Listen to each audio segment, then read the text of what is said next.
James Kaufman, World News Report today. Judge Pirro announces more prosecutions in the Big Balls beating. Judge Pirro has come out and named 2 more attackers in the beating of Edward Coristine, also known as Big Balls.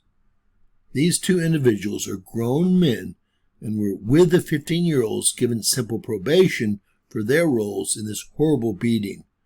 The judge has video of Laurence Cotton-Powell, 19, and Anthony Taylor, 18, beating and jumping on Coristine. You can actually see it right here. They have been charged with robbery and assault. Judge Pirro noted that Cotton-Powell had a rap sheet a mile long, having been arrested twice in the U Street corridor last year alone, only to walk free. Less than 2 weeks after the attack on Big Balls, Cotton-Powell was arrested again nearby and was freed yet again. These 2 adult men are facing long jail sentences if they are convicted of these horrible crimes, as rehabilitation has failed many times in the past, as been noted. Today, we are announcing that Laurence Cotton-Powell, who is 19 years of age, along with Anthony Taylor, who is 18 years of age, are now charged with assaulting Levine. Cotton-Powell was stomping on Levine's head, as you can see in this poster to my left. Levine was able to get up momentarily, but the crowd chased him and got him down again. They continued to attack Levine while he was on the ground, and then proceeded to rob him of his sneakers and his watch. The group then, after the robbery and assault of Ethan Levine, they walked in the direction of where another crime occurred within minutes.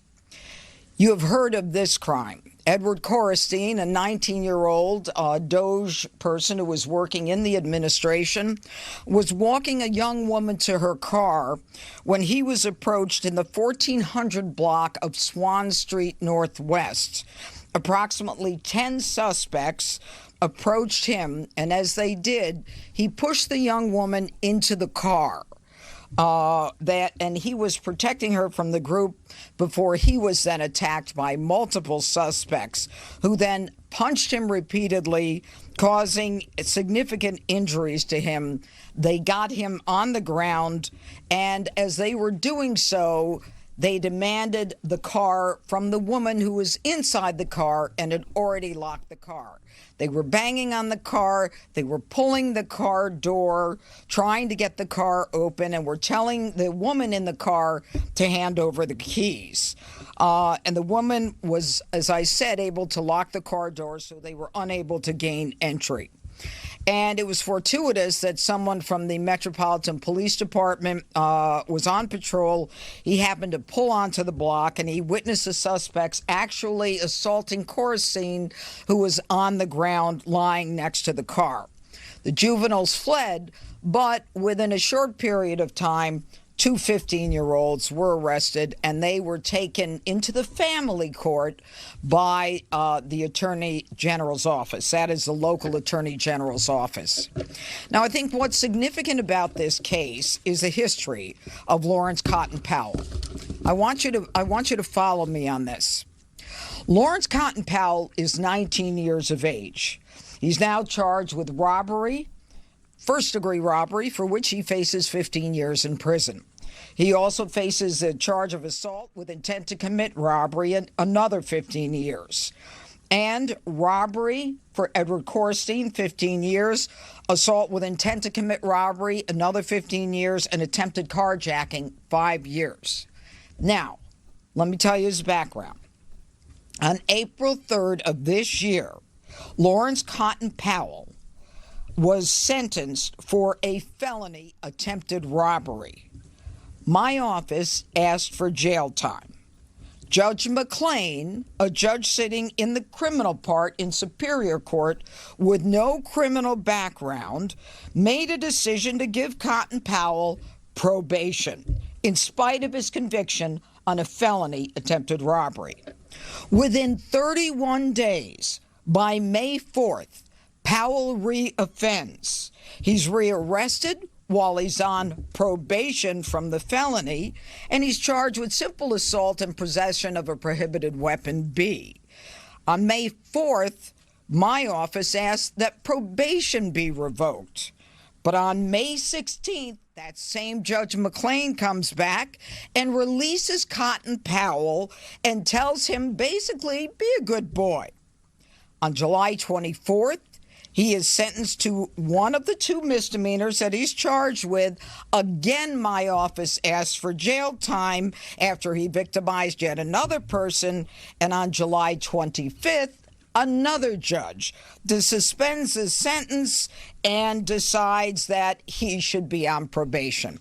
So after a felony of attempted robbery conviction, after a violation of probation, after a second crime, after a second conviction, after no compliance with C. Sosa, the judges say do better and they let him go. And guess what?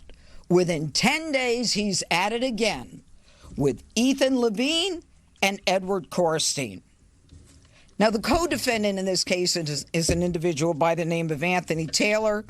He charged also with the same arrest. He is with the same crimes. He is from Maryland. He is 18 years old. We are unaware of any history as it relates to him. I want to thank the Metropolitan Police Department. I want to thank... The only reason they don't have information on the other suspect is because his juvenile files have been sealed. Both of them are degenerates and are facing 70 years in prison each. I pray they see 10% of that time. There's no such thing as rehabilitation for people like this, period. I only wish we could get word to Big Balls and make sure that he files civil lawsuits against all 4 of these perpetrators that have been identified and garnishes any money that comes their way for the next 50 years. Make sure there's not a dime on their books while they're in jail, period. There's, again, no way to rehab trash like this. There's just one thing to do with them. Lock them up and throw away the key. Let me know what you guys think in the comments below. Please share if you will. Please give us a thumbs up. It's very important for the video.